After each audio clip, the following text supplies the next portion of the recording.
Bakit daw ang tagal ko mag-reply sa mga nagko-comment sa videos ko? God bless everyone! My name is Precious Claire, your little wonder. Pakita ko po sa inyo kung paano ako mag-reply sa mga comment nyo sa videos ko at kung bakit po natatagalan.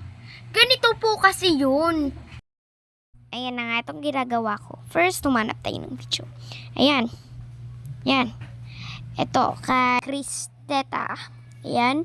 Hina-heart muna natin. And magre-reply na tayo. Like, kahit ano. Yan, thank you so much. Pares niyan.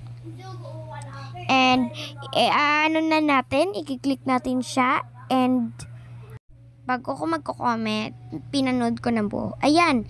Ayan, nakalike na ako. Batay sa nararamdaman ko. Ayan, at nag-comment na ako. Batay rin sa video. Ayan.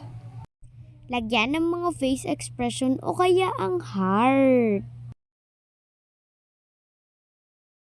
At pagkatapos niyan, saka naman natin siyang ifa-follow pagkatapos ng video. Dito naman tayo kay Crispin Tubog. Ayan, isang top fan ko. Maraming salamat, Lods. So, ayun din ang gagawin ko. I-click ko siya, hahanap ng kanyang video, at panoorin muna ng buo bago mag-react o mag-comment. Ayan. So, makikita nyo, may ads siya pala. Ayan, nag-react na ako batay sa nararamdaman at agad na rin akong nag-comment kung anong nakita ko.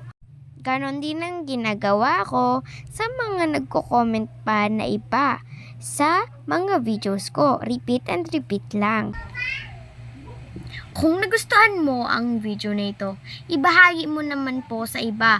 Go for the gold, guys! At huwag kalimutan, laging mag-spread love!